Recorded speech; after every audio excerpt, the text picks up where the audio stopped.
It was unbearably hot in the small room that my son Garth had generously given me in his house. Mid-July in Henlopen Acres was always a challenge, but this summer the heat had broken all records. The old fan humming on the bedside table was only blowing hot air, not providing relief. I threw back the thin sheet and sat on the bed, trying to steady my breathing. 73 isn't the best age to fight insomnia, especially when added to the stuffiness are thoughts of how my life has changed over the past year. After the death of Frank, my husband of nearly 50 years, the house on Seaside Street became too empty and quiet. When Garth offered to move in with them, I agreed, not so much because of my needs, but because of his insistence.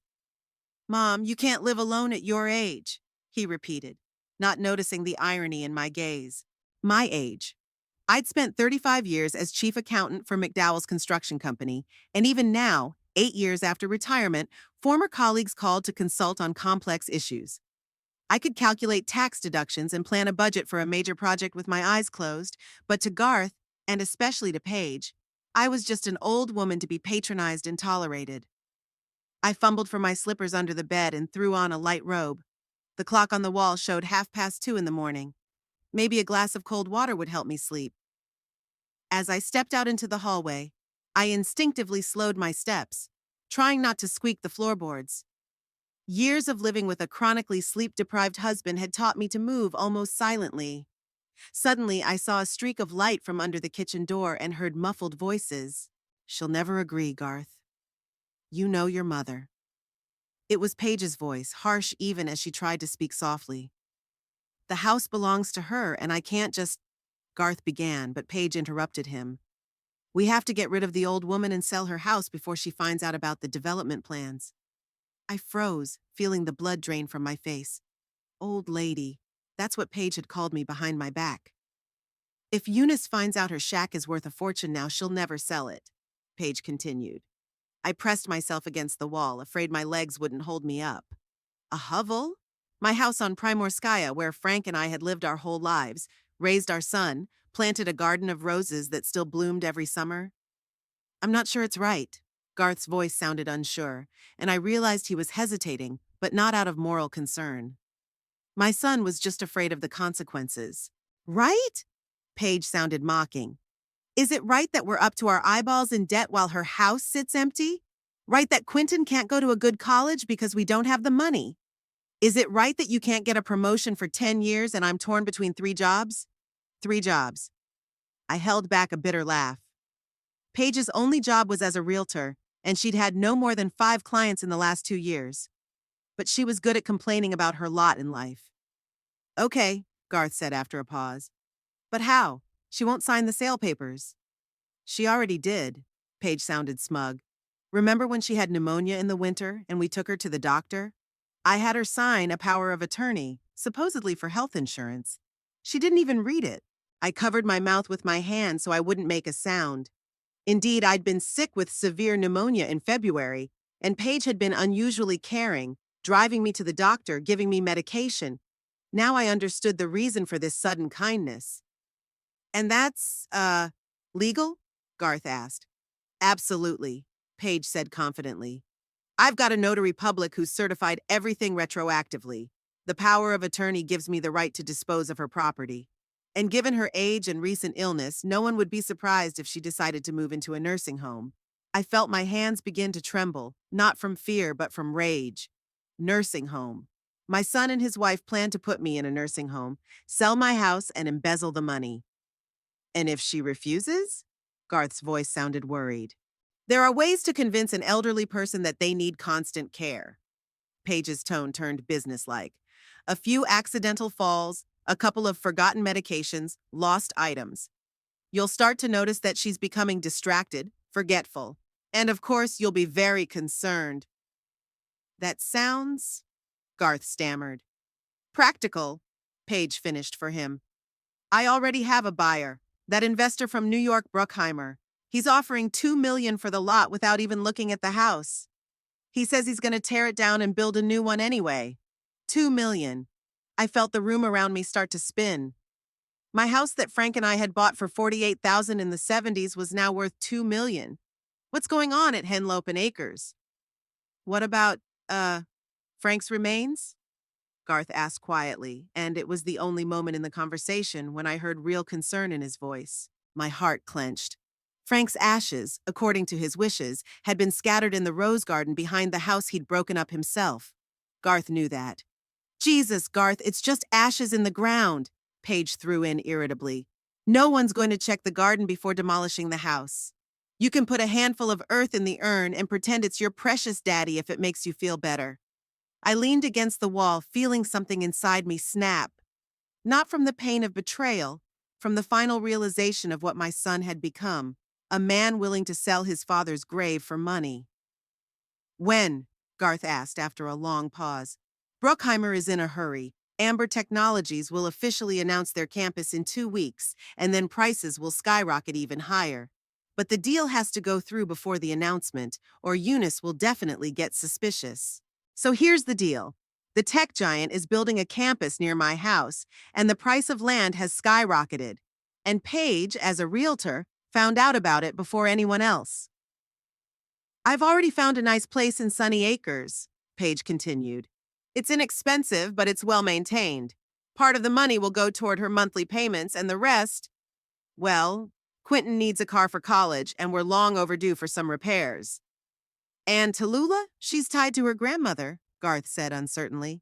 She'll get over it, Paige cut her off. She's 14, and in a couple years she'll be off to school and forget all this. By the way, she could use some new gadgets and clothes, too. You want your kids to have what you don't have, don't you?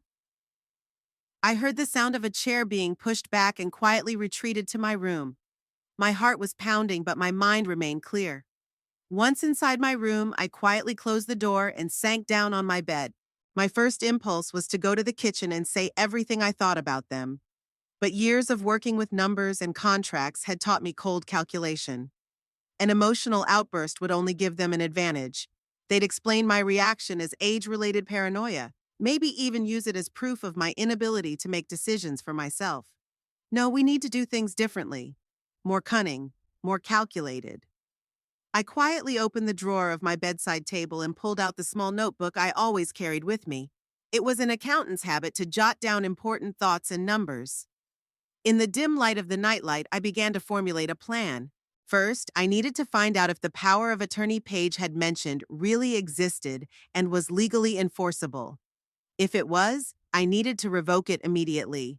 Second, I need to find out more about these Amber Technologies plans and how they will affect the value of my property. And most importantly, I need to disappear before Paige starts implementing her plan to isolate me and declare me incapacitated. I thought of my old friend Winifred Oakes, a former nurse who lived in Lewis, a small town half an hour from Henlopen Acres. We hadn't seen each other for several years, but kept in touch with occasional phone calls. Winnie was a reliable person and had a spacious house inherited from her late husband. Now we had to think about what to take with us. Papers first and foremost. Passport, insurance, bank cards, medication, some clothes, and of course the picture of Frank that I always kept by my bed. Another thought occurred to me. My savings.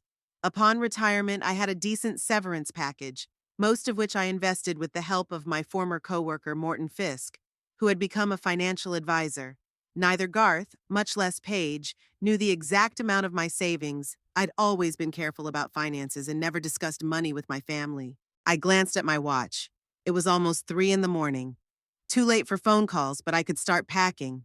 Slowly and methodically, I opened the closet and pulled out the small travel bag I kept in case of trips to the doctor's office. Paige never came into my room without knocking, not out of respect for my space, but out of squeamishness for the aging smell, as she once put it, thinking I couldn't hear. In my bag, I put several sets of underwear, 2 blouses, pants, a sweater. Evenings by the sea could be chilly even in summer. A toothbrush and other toiletries. I decided to pack the papers tomorrow. When the house was empty, Garth would be off to work, Paige would be off to client meetings, and the kids would be busy with their summer activities. When I was done with the bag, I stashed it in the farthest corner of the closet, behind the boxes of winter clothes that no one looked in during the height of summer. Then I walked back to the bed and opened my cell phone, a gift from Garth last Christmas. "So you can always contact us if anything happens," he'd said then. Now I understood the real reason for his concern: control. I found the cab number in my contacts and mentally estimated the distance to Lewis. About 20 miles, a half-hour drive. The cost was about $50. I had about 200 in cash in my wallet that should be enough for the first time. The plan began to take shape. I would have to leave during the day, when no one was in the house, to buy time before my absence was discovered. But before I disappeared, I had to leave a trail, something that would make them think the worst and create panic. The thought of scaring my son gave me no pleasure, but I understood the necessity of this step. The more time I had, the better I could prepare for the confrontation. I walked back to the bed and lay down, trying to calm my breathing. I had a difficult day ahead of me tomorrow, and I needed to conserve my strength. Despite the shock and anger, my mind was working clearly. Perhaps for the first time in a long time, I felt truly alive. After all, Paige was right about one thing. The old woman really did need to be gotten rid of, but not in the way they'd planned. I was going to say goodbye to the role of helpless old woman they had forced on me. It was time to show them what it meant to underestimate Eunice Trotter. With that thought, I closed my eyes, and surprisingly, sleep came almost immediately. I slept more soundly than I had in many months before, and when I awoke to the sound of my alarm clock, I already had a plan of action ready in my head for the next few days. I spent the next 3 days scrutinizing the house and packing. I was bitter every time Garth asked me if I was okay, with a look of concern on his face that now seemed fake. Like a third-rate theater actor, he played the part of the caring son, not even realizing that I already knew the script all the way through. By Thursday, my plan was ready. I'd chosen that day of the week for a reason. Garth had his monthly office report that usually ran late into the evening. Paige had client appointments all day. Quentin had gone to the beach with friends, and Tallulah was at summer arts camp until 6 in the evening. I woke up early, long before anyone in the house started moving. Took my morning medication and even made coffee for everyone, a normal part of my routine that I didn't want to break. Any deviation from my usual behavior could have aroused suspicion. "Good morning, Mom." Garth walked into the kitchen, buttoning his shirt as he went. "You're early today." "I couldn't sleep." I handed him a cup of coffee. "You have a big day today, don't you?" "Quarterly report," he sighed. "I'll be back late. Don't expect me back for dinner." "Of course, darling," I smiled, feeling the mask of politeness grow on my face. "I have a reading day today. Finally finishing that detective novel you gave me." Garth nodded, clearly not listening. He was never interested in what I was reading or what I was doing in his absence. The book I mentioned was given to me for my birthday by Tallulah, not him. After everyone left, the house fell into a blissful silence. I let myself stand in the center of the living room, looking at the pictures on the walls: the smiling family on the beach, Quentin and Tallulah's high school portraits, Garth and Paige's wedding photo. Not a single picture of Frank or me in my younger years. It was as if my life before moving in with my son didn't matter. Without further sentimentality, I got down to business. I took the prepared bag out of the closet and added the last of my belongings: a photo album I had secretly grabbed from the garage where I kept old family items, some jewelry that had sentimental value to me, and a leather folder of important documents I kept in my room. Then I called a cab and made an appointment to meet me at the corner of the block in 45 minutes. I didn't want the car pulling right up to the house. The neighbors in Henlopen Acres were amazingly observant when it came to other people's lives. While I waited for the appointed time, I had to create the necessary staging.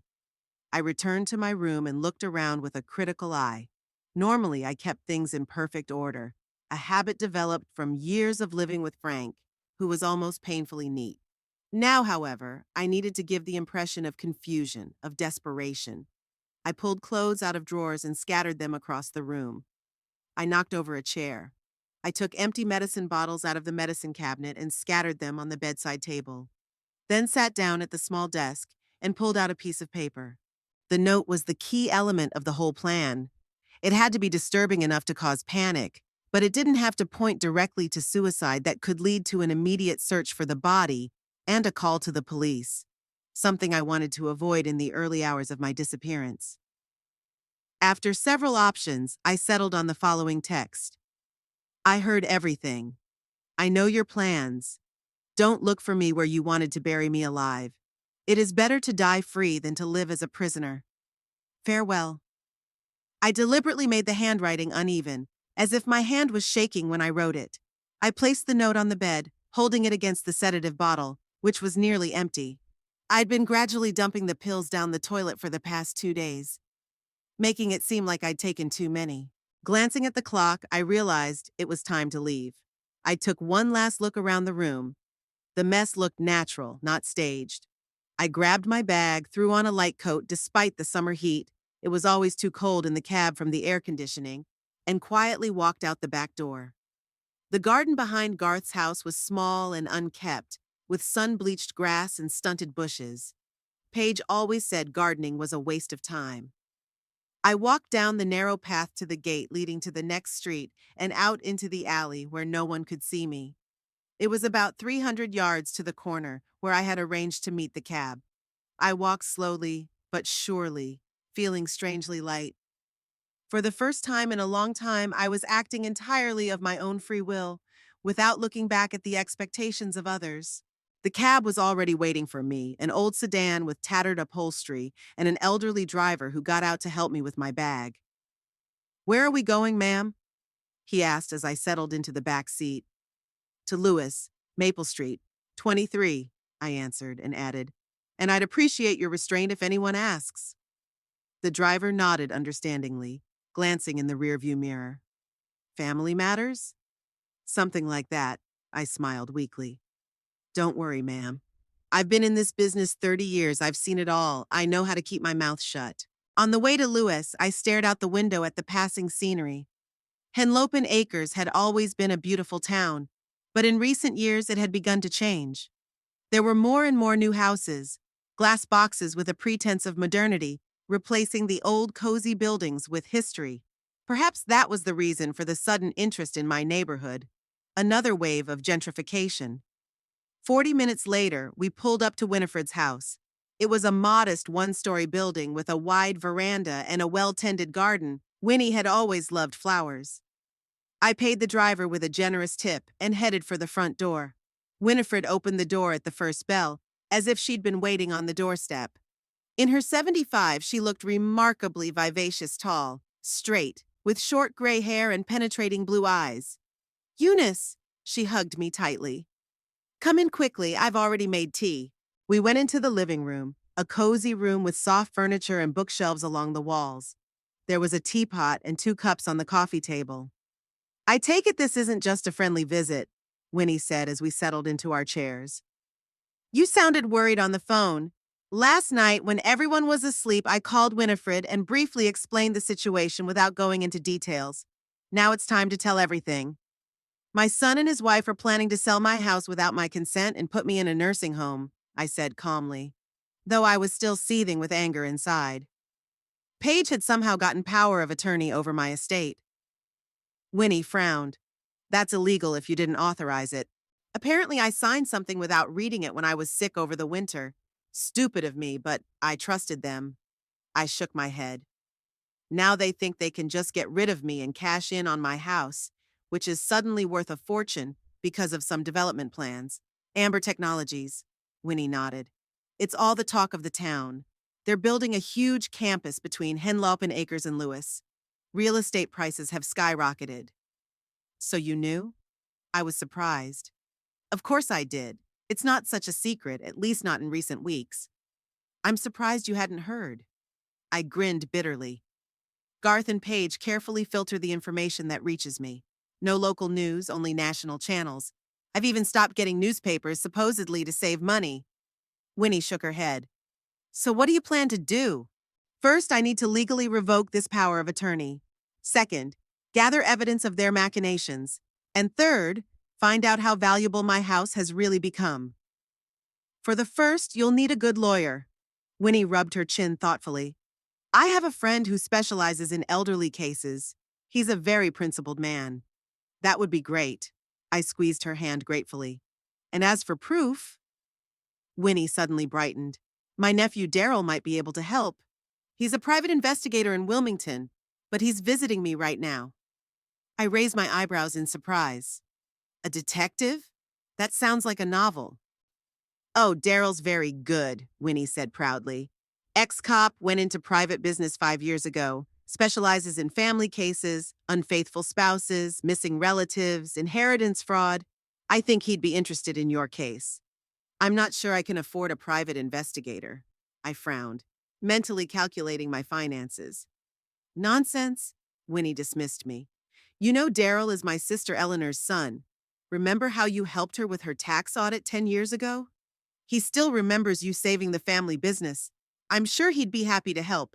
I did help Sister Vinny with a messy tax situation years ago, but I never expected it would come in handy in the future. He should be back for dinner, Winnie continued. You can talk then. In the meantime, let's get you settled in. The guest room is all yours for as long as you need it. Winnie led me into a small but cozy room with a private bath. The windows looked out onto the garden, where hydrangeas were blooming. On the bedside table was a picture of a young Winnie and her husband. They looked happy, holding hands against the ocean. Take a shower, Winnie said. I'll make dinner. You must be exhausted from all this. Once I was alone, I unpacked my bag and laid out my things. Then I took out my phone and turned it off. I didn't want to be tracked. Instead, I used the landline in my room to call my old colleague and financial advisor, Morton Fisk. Morton, it's Eunice Trotter, I said when he answered. Eunice? There was genuine surprise in his voice. I haven't heard from you in ages. How are you? Not as well as I'd like. Morton, I need your help and your restraint. Of course. His tone became instantly serious. What's wrong? I summarized the situation, leaving out the emotional details. I need to know the exact state of my finances, including all my investments. And, I need you to look into Garth and Paige Trotter's financial situation. Your son? Morton was surprised. That's unusual request.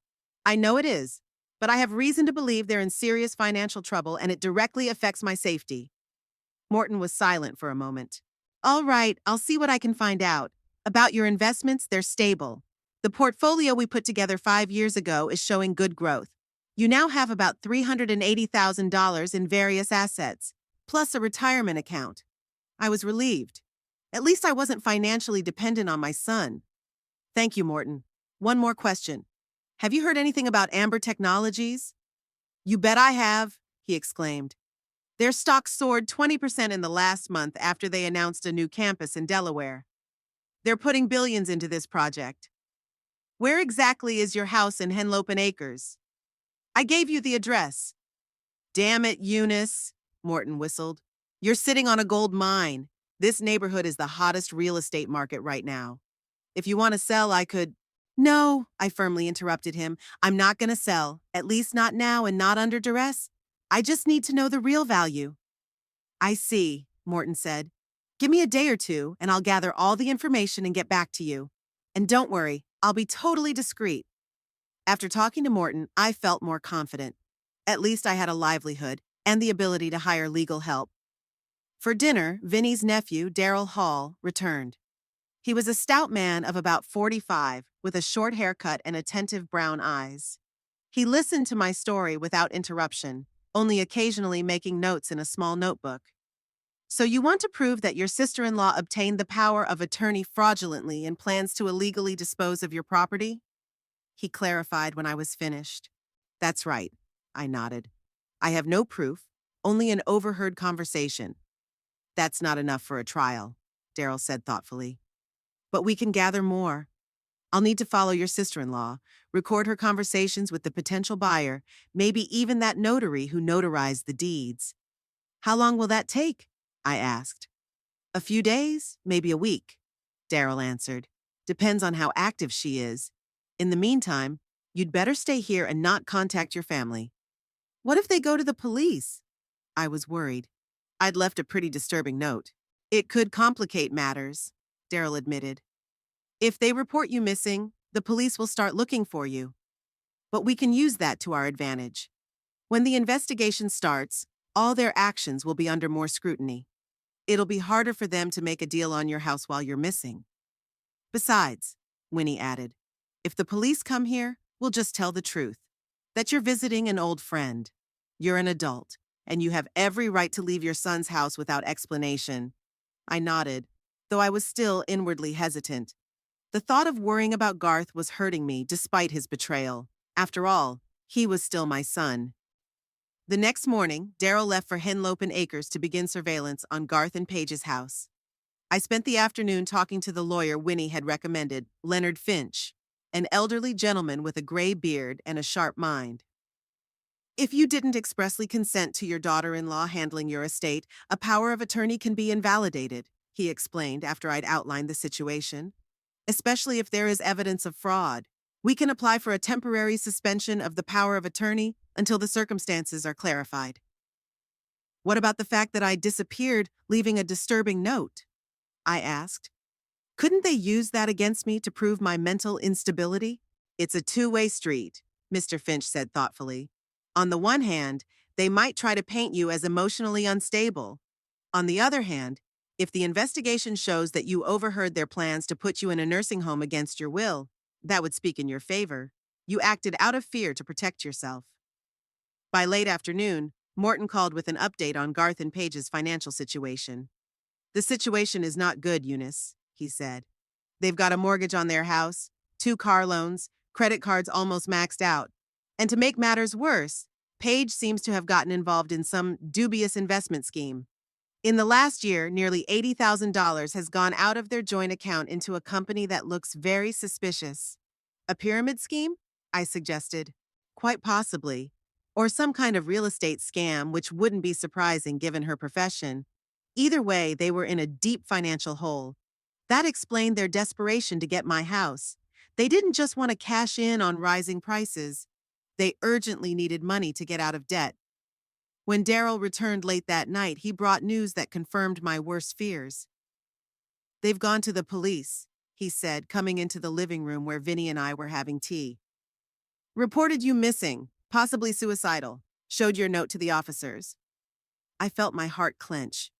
Garth must have been really worried. Or was this part of their plan? What about the house? I asked. Paige was meeting a man named Jeffrey Bruckheimer at a coffee shop downtown today, Daryl continued. I managed to sit close enough to record their conversation. She was telling him that the deal needed to be finalized as soon as possible, preferably by the end of next week. Mentioned some problems with the current owner. I assume that's you, but assured him that everything would be resolved. She's actually going to sell my house while I'm missing. I shook my head in amazement. That's crazy. Not really, Daryl argued. If she has power of attorney, technically she could do it. The question is whether it's legal and whether Bruckheimer knows about it. We have to stop her, I said firmly. And we will, Daryl said confidently, but we need more evidence. I'll continue surveillance tomorrow. In the meantime, you stay here and don't contact anyone but us. I couldn't sleep for a long time that night, thinking about my son and how we'd gotten to this situation. When exactly had he turned from the caring boy I'd raised into a man willing to betray his own mother for money? Or had he always been like that, and I just didn't want to see it? I woke up this morning with a firm resolve. No more doubts or sentimentality. My job was simple, to protect myself and my possessions from people who tried to cheat me, even if those people were my family. Garth Trotter returned home later than usual that Thursday. The quarterly report had dragged on. His bosses were unhappy with the results, and he had to redo the numbers until late in the evening. When he finally parked the car in front of the house, the clock read almost 11. He rubbed his eyes tiredly, anticipating a hot shower in bed. The house greeted him with an unaccustomed silence. Usually at this time, Paige was still watching TV in the living room, and his mom was probably already asleep. He made his way to the kitchen hoping to find something from dinner, but there was nothing on the stove. That was odd. Paige always left him food, even if she had already eaten herself. Paige? He called out, coming up the stairs. Are you home? The door to their bedroom was ajar, the light on inside. Here, she said in a strained voice. Garth walked in and saw his wife sitting on the edge of the bed with the phone in her hands and a worried expression on her face. What's wrong? He asked, sensing something wrong at once. Your mother, Paige said, raising her eyes to him. She disappeared. What do you mean disappeared? Garth frowned. Where could she have gone? I don't know. Paige stood up and handed him a piece of paper. I found this on her bed when I got home. Garth took the note and read it. The blood drained from his face. What the? What does this mean? I heard everything. Don't look for me where you wanted to bury me alive. He looked at his wife in horror. What was she talking about? Paige shook her head. I don't know. She's been acting weird the last few days. I tried to tell you, but you're always so busy. You should have insisted. Garth raised his voice, then pulled himself together. I'm sorry, What do you mean? I'd rather die free. Do you think she... I already called the police, Paige said. They should be here any minute. I checked her room. It's a mess, like she was looking for something. Or someone was. Also, she handed him a vial of pills, her sedative, almost empty, and she'd only gotten it a week ago. The police officers, a young sergeant with a tired face and a young officer with a notebook, asked the standard questions. When Eunice was last seen, whether she had any strange behavior, whether she was taking any medication, whether she had access to a car, whether she had any friends or relatives to go to. No, she doesn't have anyone here, Garth replied. All her friends stayed in Philadelphia where we used to live. We moved here 5 years ago, and Mom only joined us last year after Dad died. She hardly ever socialized with anyone. When the police left, promising to keep them informed, Garth collapsed on the couch, covering his face with his hands. How could this have happened? He muttered. She seemed fine. A little quiet maybe, but... Oh God, I should have noticed. I'm her son, for crying out loud. Paige sat down next to him, putting her hand on his shoulder. Don't blame yourself, she said softly. You couldn't have known. Depression in the elderly often goes unnoticed. And that note, Garth, I don't want to upset you, but it sounds like she's having trouble seeing reality. What do you mean? Garth raised his reddened eyes to her. Look at what she writes. I heard everything. Your plans. Bury you alive. It's like paranoia. Remember how she would sometimes forget where she put things and accuse us of hiding them? Paige spoke softly but insistently. I've read that it can be an early sign of dementia, suspiciousness, paranoid thoughts. At that moment, the front door opened and Tallulah, their 14-year-old daughter, entered the house. She had returned from art camp where she had spent the last 3 days. Hi, she said, stopping in the doorway of the living room. What's wrong? Why do you look like someone died? Garth and Paige looked at each other. Sit down, honey, Garth said. We need to talk. Tallulah slowly lowered herself into the chair across from them, keeping her eyes on their faces. Is there something wrong with Grandmother? She asked in a strained voice. She disappeared, Garth said. We don't know where she is. Disappeared how? Tallulah frowned. When? This afternoon, I guess, Paige answered. When I got home, she was gone. She left a note, a rather disturbing one. Can I read it? Tallulah asked. Garth held out the note to her. Tallulah studied it carefully, then looked up at her parents. What does she mean by your plans? She asked bluntly. We don't know, Paige answered quickly. She seemed to be having trouble perceiving reality. The police think she might be a danger to herself. Tallulah continued to stare at them, as if trying to read something in their faces. She's not crazy, she said firmly. Grandmother has always been more adequate than most adults I know. No one's saying she's crazy, Garth sighed. But people change as they get older, and sometimes you start having problems with memory, with thinking. She's only 73, Tallulah countered. She remembers everyone's birthdays in this house, including yours, Mother, which you forget every year. She helped me with algebra last semester when you were both too busy. She's not out of her mind. Tallulah stood up, still holding the note in her hand. Can I keep this? I want to reread it. Why? Paige frowned. Maybe I'll notice something you missed, Tallulah replied. I've been talking to my grandmother a lot lately. Leave the note here, Garth said. The police might want to see her again. Tallulah reluctantly put the sheet on the table and went to her room. For the next 2 days, there was a tense atmosphere in the Trotter house. The police searched Eunice's house on Seaside Street, but found no sign of the elderly woman. The search expanded to the surrounding neighborhoods, especially the seashore and wooded areas, places where those who chose to commit suicide were often found. Garth was not himself. He hardly slept at all, constantly checking his phone, waiting for a call from the police. Twice he'd gone out on his own to look for her, circling his mother's favorite spots. Paige seemed just as worried. She organized the distribution of flyers with Eunice's picture, called hospitals, and even contacted the local newspaper. But alone with Garth, her tone changed. "We have to be prepared for the worst," she said, sitting with him in the kitchen late one Saturday night. It had been 3 days now.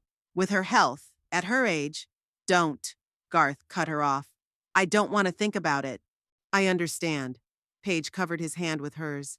"But we have to be realistic. There's something else we need to think about." "What?" Garth asked tiredly.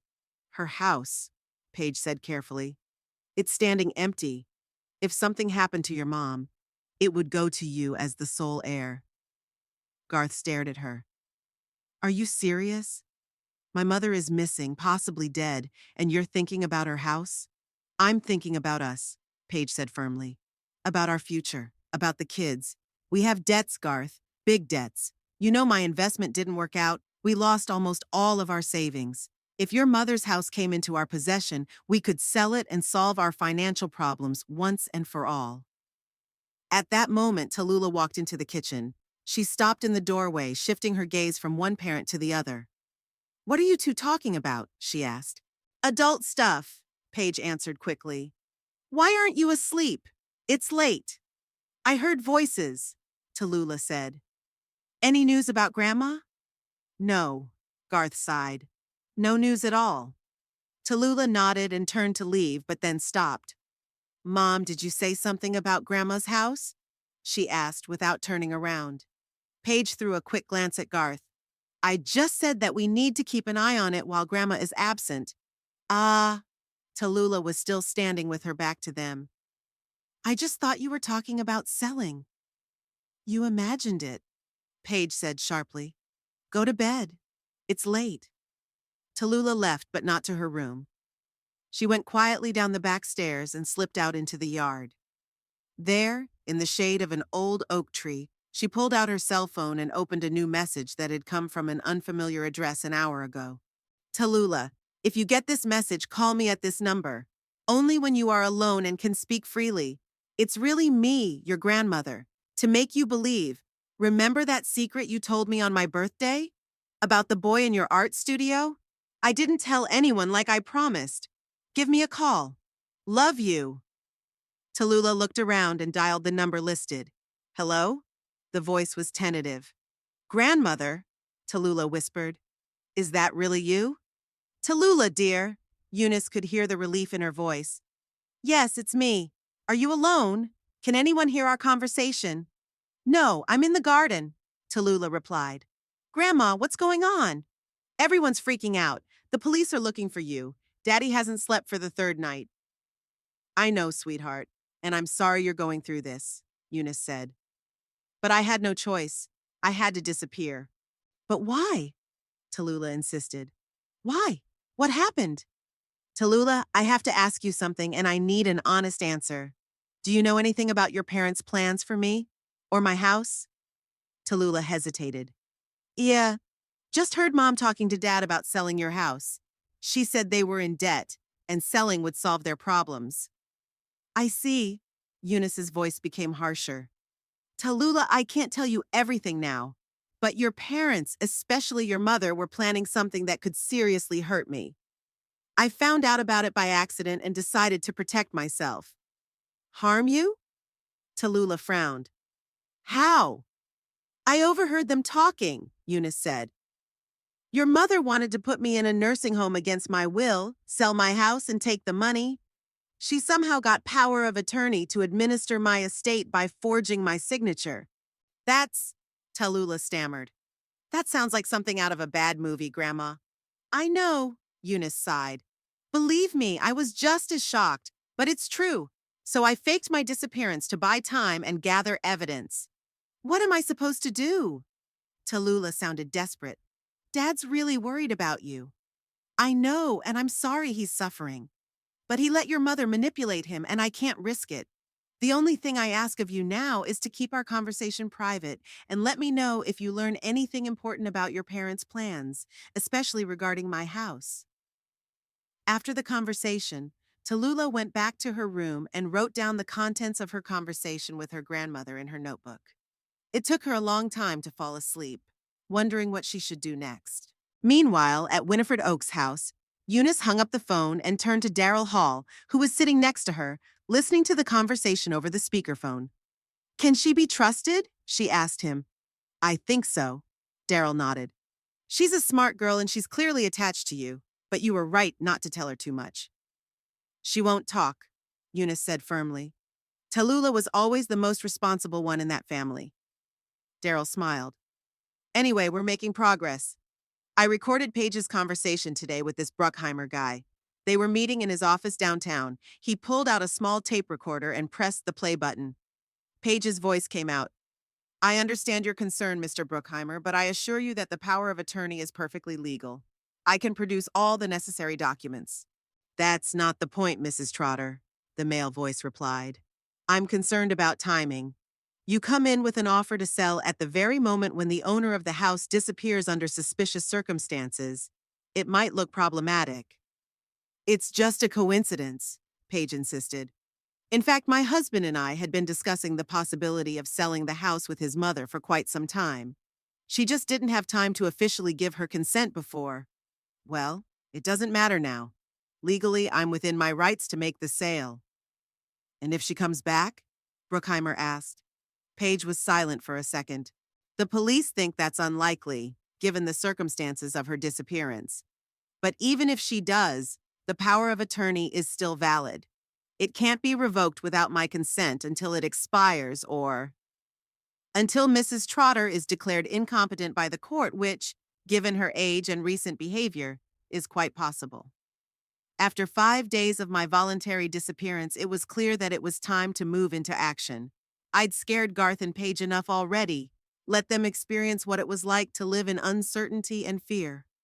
Let Paige wonder if I'd found any evidence of her fraud and turned it over to the police. But it was time to move on. Darrell and I set up in Winifred's living room, spreading the collected documents and notes on the coffee table. Winnie brewed her signature bergamot tea and joined us. So what do we have? Darrell began, organizing the papers into neat stacks. First, the power of attorney that Paige somehow obtained. I checked through my friend at the registry office. The document does exist, signed by Gilbert Tainer, a notary public. I've never heard of such a thing. I shook my head. Not surprising, Darrell nodded. Tainer is known in certain circles as a man willing to turn a blind eye to certain inconsistencies in documents for a fee. Nothing concrete on him, but his reputation speaks for itself. So the power of attorney is forged? Winifred clarified. Most likely. The signature looks similar to yours, Mrs. Trotter, but I'm not an expert. You'd need a handwriting expert to make an accurate judgment. I took a copy of the power of attorney that Darrell got through his channels. Indeed, the signature was similar to mine, but with slight differences that perhaps only I would have noticed. The second thing, Darrell continued, are the tapes of Paige's conversations with Bruckheimer. She clearly intends to sell the house as soon as possible, using your disappearance as an excuse to rush it. And, according to the last recording, she knows about Amber Technologies' plans, I added, which confirms my suspicions. She heard about it beforehand and decided to take advantage of the situation. Yes, but it's not clear exactly when she found out, Darrell said. It's important to understand the full picture. I sighed and leaned back in my chair. It was all so melodramatic, like a plot from those daytime soap operas my neighbor Mrs. Parkinson liked to watch. It was hard to believe that my own daughter-in-law and son planned to deceive me like that. What's up with Amber Technologies? I asked, getting back to the point. We know they are planning to build a campus near my house, but what exactly are the plans? Darrell smiled and pulled another document out of his folder. This is where it gets interesting. I contacted a former colleague of mine who now works in the city's planning department. Officially, the information has not been released yet, but he laid out a large map of the neighborhood on the table. This is where your house is, he pointed to a dot on the map. And this is where Amber plans to build its campus. I leaned over the map. My lot was right on the border of the future construction area. They've already bought most of the land around here, Daryl continued. But your lot is key to their expansion plans. If they get your land, they could build an additional building that would greatly increase the functionality of the entire complex. And how much would that cost? I asked, though I'd already guessed from the greedy glint in Paige's eyes that night. A conservative estimate, Daryl paused, is $3 to $4 million. Probably more if you haggle. I whistled. That was 100 times what Frank and I had paid for the house back in the day. Bruckheimer was offering too, I noted. Paige wasn't just trying to cheat me, she was trying to cheat him too. Typical of her, Daryl nodded. Maximum profit with minimum moral constraints. We were silent for a moment, pondering the situation. Then Winifred spoke up. Eunice, have you decided what you're going to do with the house? I hesitated. The house on Seaside Street was full of memories. It was where Frank and I had spent most of our lives together, where Garth had grown up, where the rose garden where my husband's ashes now rested had been laid. On the other hand, I couldn't live there alone, because it was too much work to take care of the house and garden. I don't know, I answered honestly. Part of me wants to keep the house for sentimental reasons. But 3 or 4 million, that would give me a comfortable old age and maybe leave something for my grandchildren. For Tallulah, for sure, she's the only one who really cares about me. Anyway, Daryl intervened. First, we need to block Paige's actions and prove that the power of attorney is forged. For that, you need a good lawyer. I've already contacted Beatrice Quimby, Winifred said.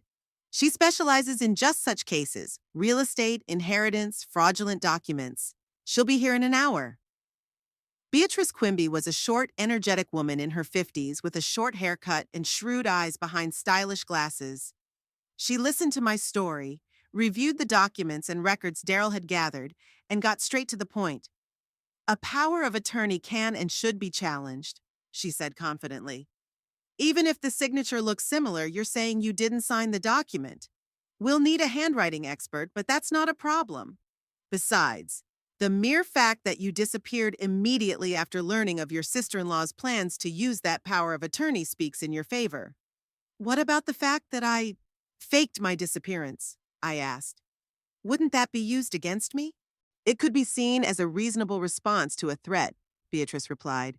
You heard that your sister-in-law was planning to put you in a nursing home against your will and sell your property. You got scared and decided to protect yourself. That's understandable and understandable. And the note I left, it sounds, a little dramatic. It could be interpreted as an emotional reaction to stress. Beatrice shrugged.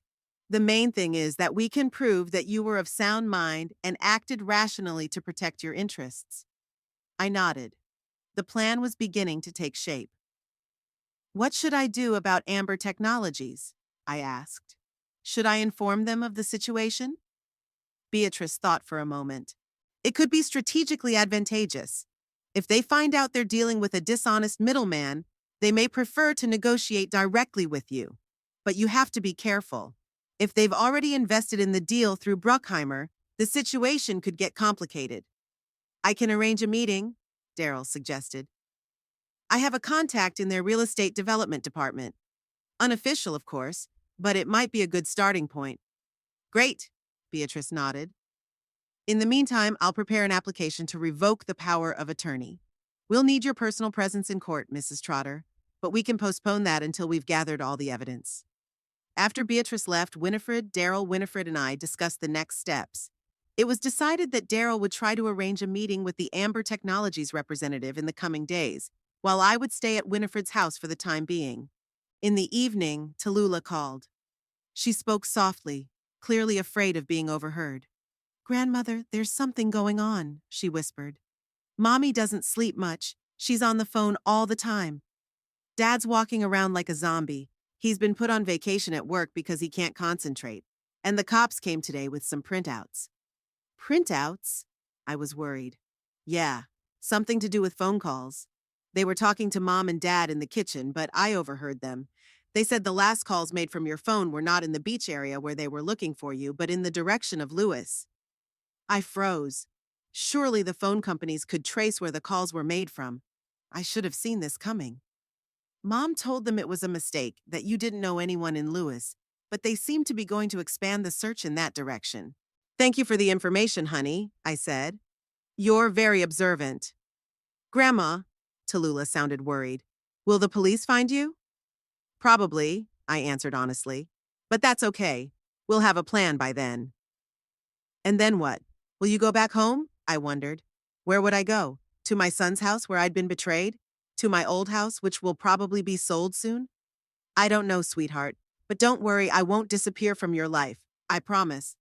After talking to Tallulah, I shared the news with Daryl and Winifred. It complicates things, Daryl frowned. If the police expand the search in that direction, they could get to us in the next few days. Maybe it's for the best, Winifred remarked. Eunice hasn't committed any crime. She's an adult and has a right to be anywhere. Perhaps it's time to stop hiding and come out in the open. Not so soon, Daryl objected. We need to secure the situation legally first. If the police find Mrs. Trotter before we've collected all the evidence and filed a petition to revoke the power of attorney, Paige might be able to pull off the deal. I nodded, agreeing with his logic. Then we'd have to move faster. Daryl, try to set up a meeting with Amber Technologies as soon as possible.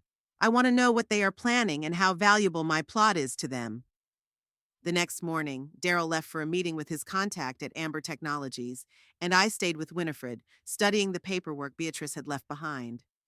I had to sign a statement revoking the power of attorney and testify for a handwriting expert. Around noon, I got a call from Daryl. A meeting has been set, he said. 3 o'clock today at the Blue Oyster Cafe on the outskirts of Lewes. As informal as possible, out of sight, out of mind. Who will represent Amber? I asked. Someone called Elliot Price, Deputy Director of Development. He's in charge of acquiring land for the new campus. I explained the situation in general terms. That you were the real owner of the land, that your sister-in-law was trying to conduct an illegal transaction through a front man, and that you were willing to negotiate directly. Did he believe it? Enough to agree to a meeting. Apparently, this site's really important to them if he reacted so quickly. At 2 o'clock in the afternoon, Daryl and I left for the Blue Oyster Cafe, a small establishment on the bay, popular with local fishermen and a few tourists. Winifred stayed home. We figured fewer people would look less suspicious. Elliot Price was a tall man in his 40s, wearing an expensive but not flashy suit. He was waiting for us at a table in the far corner of the cafe, a cup of coffee in front of him and a thin file of papers. Mrs. Trotter. He stood up and shook my hand. It's nice to meet you. Mr. Hall has already told me about your difficult situation. We sat down, ordered coffee, and got down to business. Let me get this straight, Price began. Are you saying that your sister-in-law, Paige Trotter, is trying to sell your house on Seaside Street without your consent, using a forged power of attorney? That's correct, I nodded. And not just sell it, but sell it well below market value through a front man. One Bruckheimer, who I believe plans to resell it to your company at a substantial markup. Price frowned. We did indeed negotiate with Mr. Bruckheimer for several parcels in that area. He introduced himself as a real estate agent working with a group of owners. He's lying, I said firmly. I am the sole owner of the house at 42 Primorskaya, and I never agreed to sell it. My sister-in-law took advantage of my illness over the winter to get a fake power of attorney, and now she's trying to pull off the deal while I'm temporarily absent. Temporarily absent? Price raised an eyebrow. According to my information, the police are looking for you as a missing person, possibly with suicidal intentions. It's part of my sister-in-law's plan, Daryl interjected. She's trying to paint Mrs. Trotter as mentally unstable to strengthen her position on the power of attorney. Price looked at me with a long, assessing stare.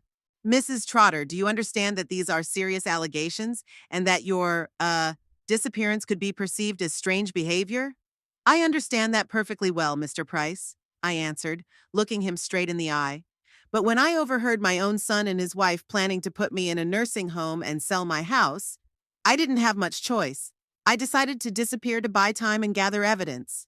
We have tapes of Mrs. Paige Trotter's conversations with Bruckheimer, Daryl added, where she clearly admits to rushing the sale of the house before your campus was officially announced.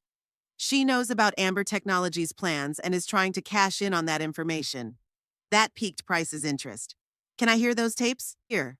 Darrell pulled out his phone and turned on one of the recordings, the one where Paige was telling Bruckheimer that prices were about to skyrocket because of the Amber Technologies announcement. Price listened intently, his face growing more and more serious. It's problematic, he said when the tape ended. Information about our project is strictly confidential until it's officially announced. The fact that your sister-in-law somehow found out about it already raises questions. She's a realtor, I shrugged. I suppose she has her sources. Maybe, Price nodded. But that doesn't change the fact that she's trying to use insider information for personal gain, which could be a violation of the securities laws if she or someone around her traded in our company's stock. He was silent for a moment, contemplating the situation. Mrs. Trotter, tell me honestly, are you willing to sell your house? And if so, on what terms? I took a deep breath. This was the moment of truth.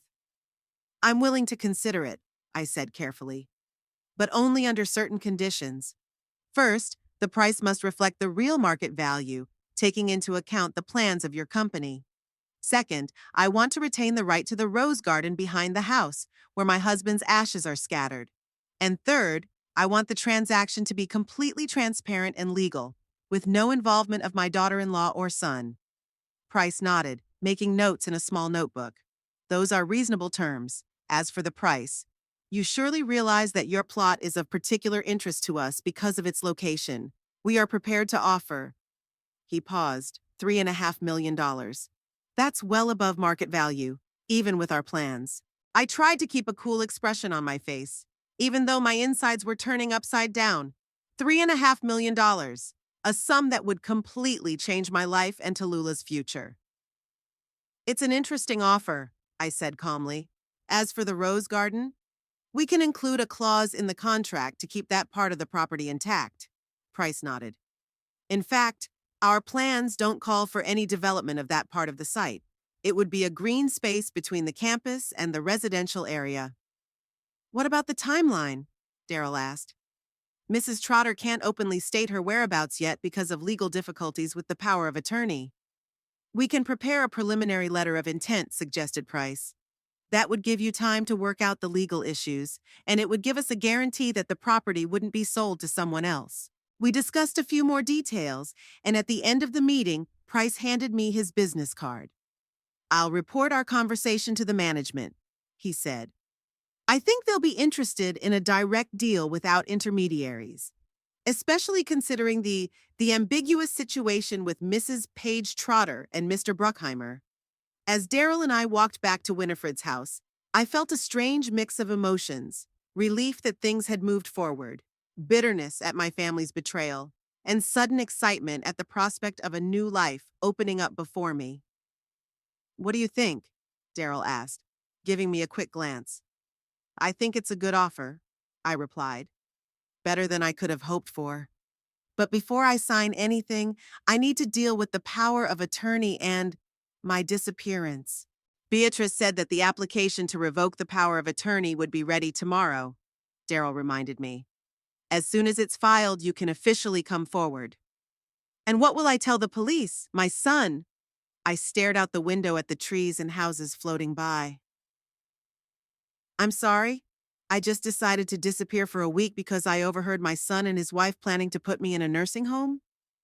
The truth, Darrell replied simply. Sometimes it works best. When we returned, Winifred met us with a worried face. What's wrong? Darrell asked, immediately noticing her concern. Tallulah called, replied Winnie. The police have narrowed the search to Lewis. They're interviewing locals and showing Eunice's picture. It's only a matter of time before they get to that house. 2 weeks in voluntary exile changed me more than the previous 10 years. It was as if the veil had fallen from my eyes, and I finally saw what my life had become since Frank's death. How I had allowed myself to become a gutless old woman who could be pushed into a corner, patted on the head, and brushed aside for her opinions.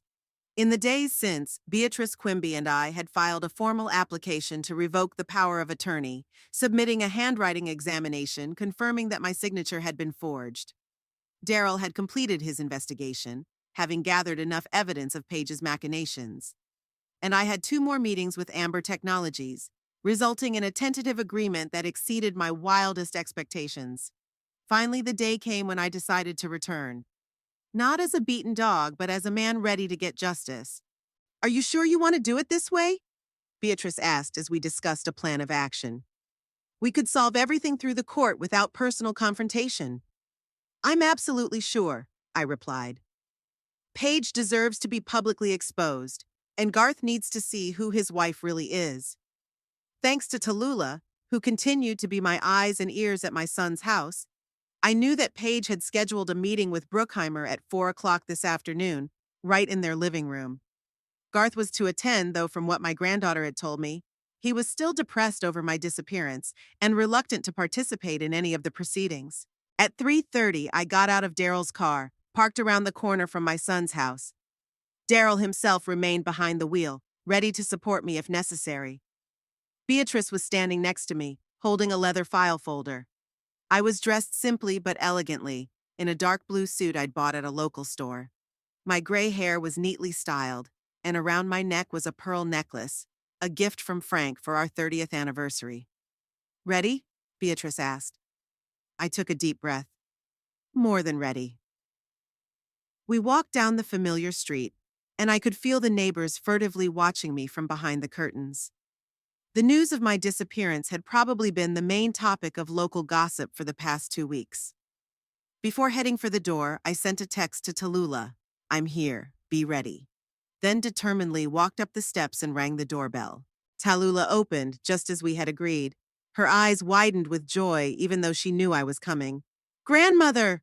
She threw herself around my neck and I hugged her tightly. Hello, sweetheart, I smiled. I'm back. Who is it, Tallulah? Paige's voice came from the living room. It's... Tallulah looked at me, and I nodded. It's Grandma. There was silence, and then there were quick footsteps. Paige, Garth, and an unfamiliar man I immediately identified as Bruckheimer appeared in the hallway. Mom? Garth looked at me like I was a ghost. His face was gaunt, the circles under his eyes dark with sleep. Hello, Garth, I said calmly. Paige, and you must be Mr. Bruckheimer? Bruckheimer looked confused, shifting his gaze from me to Paige and back again. Eunice? Paige was the first to break the shocked silence. Oh my God, where have you been? We were freaking out with worry. Her tone was perfect. Concern, relief, joy. But I could see the whiteness of her fingers clutching the file folder and the anxious twitching of the corner of her eye. I'm sure some of you were really worried, I replied, glancing at Garth and Tallulah. Others may have been more concerned about my house and selling it as soon as possible. What are you talking about? Paige tried to laugh, but the laugh came out nervous. We were terrified. The police, the search. Your note made us think the worst, Paige, Garth said quietly, looking at his wife. What house is she talking about? I have no idea, Paige shrugged. She's obviously not herself. Look how she disappeared, leaving a note like that, and now she shows up like nothing happened, with some accusation. Unhinged? I smiled. I wonder how quickly you came to that diagnosis. Almost as quickly as you decided to put me in a nursing home and sell my house before I found out about the plans for the Amber Technologies development? At the mention of Amber Technologies, Bruckheimer visibly tensed. Mrs. Trotter, he began, perhaps we should postpone our meeting. No, Mr. Bruckheimer, I raised my hand. Please stay. What I am about to say concerns you as well. I turned to Beatrice, who silently handed me a folder with documents. Allow me to introduce my companion, Beatrice Quimby, a lawyer specializing in real estate and probate matters. A lawyer? Garth asked, confused. Mom, what's going on? I'll tell you what's going on. I opened the folder. 2 weeks ago, I overheard a conversation between you and Paige. You were discussing putting me in a nursing home and selling my house using a fake power of attorney that Paige had somehow obtained. What? Garth turned to his wife. What is she talking about? She's delusional, Paige said quickly. You said yourself that she might have dementia. I have proof. I pulled the first document out of the folder. This is a handwriting expert's report that confirms that the signature on the power of attorney I supposedly gave Paige is a forgery. I held it out to Garth, who took it with trembling hands. I never gave Paige power of attorney to manage my estate. The document she's using was signed fraudulently. When I was sick with pneumonia, she had me sign an alleged medical form. Garth slowly lifted his eyes from the document and looked at his wife. Paige? This is ridiculous, she exclaimed, but her voice trembled. Of course I have power of attorney. Your mother signed it herself in her own mind and good conscience. Then perhaps you can explain this. I pulled out the next document, a printout of Paige's phone conversation with notary Gilbert Tainer. Quote, Mr. Tainer, I need you to certify the document retroactively. Yes, I know it's not exactly legal, but you've done something like this for me before. Paige's face went white. Where did you get this? I have friends, I smiled. Very competent friends. I turned to Bruckheimer, who was looking increasingly uncomfortable. Mr. Bruckheimer, did you know you were buying a house from a man who had no legal right to sell it? Yeah. He hesitated. Mrs. Trotter assured me that the power of attorney was perfectly legal. Mrs. Trotter Jr., I corrected him. And she lied to you. And she lied about a lot of other things, like the fact that the house is worth $2 million. That's fair market value, Paige said quickly. Really? I went back to the folder. According to the latest appraisal, which took into account Amber Technologies' plans for the campus, the lot was worth at least $3.5 million. I wonder where the difference would go. Your debts, Paige? Or to that dubious investment scheme you put $80,000 of family savings into? Garth turned sharply to his wife. You said we lost money in the stock market. We did, Paige defended herself. It's just that it was an investment in a private company, which turned out to be a pyramid scheme, I finished. I looked into it. Aurum Invest has been under SEC investigation for 3 months. There was a heavy silence in the living room. Bruckheimer was the first to break it, coughing and rising from the couch. I think I'd better leave. Apparently there are some family matters to be settled here. Jeffrey, wait.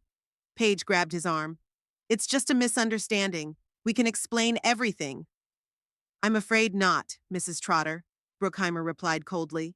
I don't get involved in shady deals. My name and reputation mean too much to me. He turned to me. Mrs. Trotter Sr., please accept my apologies. I wasn't aware of the situation. I believe you, Mr. Bruckheimer, I nodded, and I appreciate your honesty. When Bruckheimer left, Paige turned on me with the fury of a cornered animal. You! She spat. You ruined everything! We could have had everything. Money, a new house, a new life. And now what? We go back to being in debt with you around our necks? Paige! Garth grabbed her shoulder. Shut up, just shut up. He turned to me and I saw a mixture of shock, shame, and despair in his eyes. Mom, I didn't know. I swear I didn't know about the fake power of attorney. Yeah, we talked about selling your house, but I thought you'd agree when you found out about our problems. Your wife chose not to wait for my consent, I replied calmly. She decided it was easier to get rid of me and take the house. We should get rid of the old woman and sell her house. Wasn't that what she said that night? Garth lowered his head. I didn't realize what she meant. Oh, stop your pathetic whining, Paige shouted. You knew exactly what she meant. You just chose to ignore it like you always do, letting me do all the dirty work while you remained the good son yourself. That's enough, Garth raised his voice.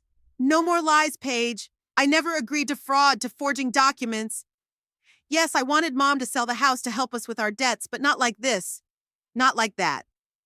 He turned to me. Mom, I swear I didn't know about the power of attorney being forged. I thought, God, I don't even know what I was thinking. I looked at my son, broken, confused, trying to hold on to the remnants of his dignity. Part of me wanted to forgive him immediately, to comfort him, to tell him everything would be okay. But the other part, the part that had spent 2 weeks planning retribution, couldn't let go of his betrayal so easily. You may not have known all the details, Garth, I said, but you knew enough. You knew that your wife planned to send me to a nursing home against my will. You knew she wanted to sell my house, and you didn't stop her. Garth was silent, recognizing the validity of my words. What now? He finally asked. Are you, sue us? Not you, I said. Paige is. Beatrice has already prepared a fraud and forgery suit. In addition, copies of all the evidence will be sent to the Delaware Realtor Licensing Board.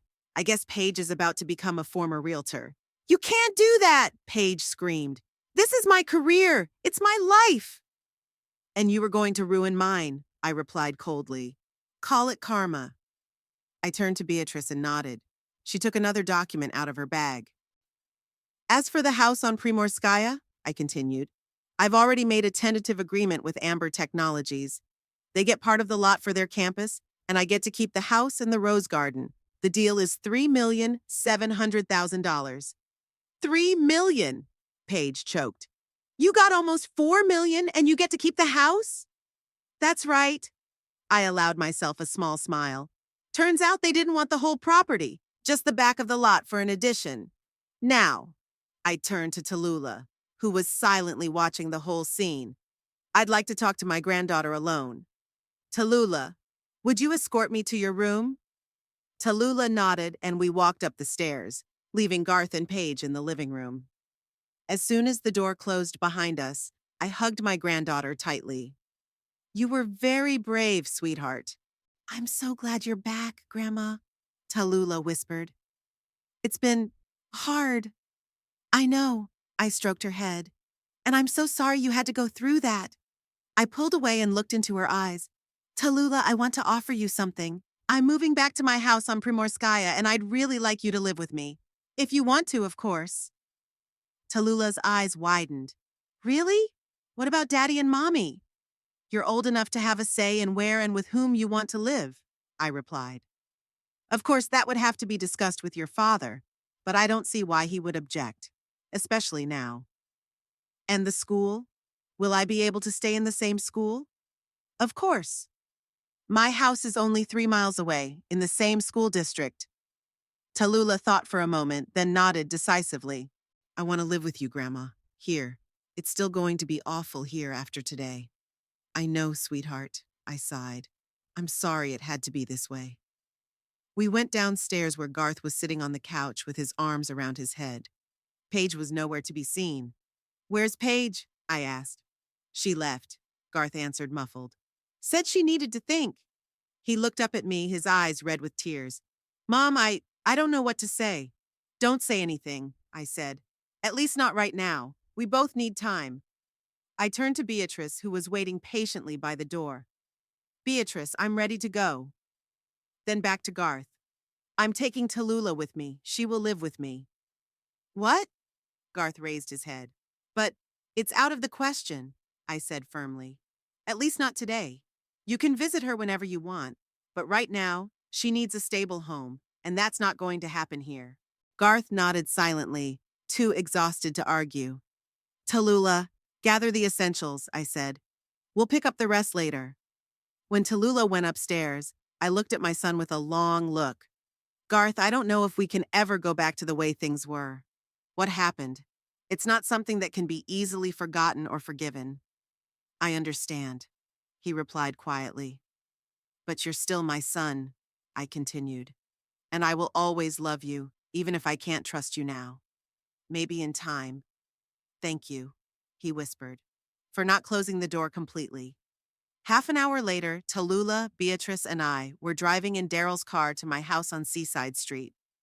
Tallulah snuggled against me, and I stared out the window at the familiar streets of Henlopen Acres floating by. What's going to happen to Daddy and Mommy? Tallulah asked after a long silence. I don't know, sweetheart, I answered honestly. It's up to them. What conclusions they'll draw and what decisions they'll make. And what will happen to us? I smiled and put my arm around her shoulders. We'll be fine. We have the house, we have the means, and we have each other. The rest will come. As we pulled up to my house, I felt a strange excitement. It had been almost a year since I'd last crossed its threshold. Paige was always finding reasons why I shouldn't go there. The house was being ventilated or cleaned, or the heating system was being checked.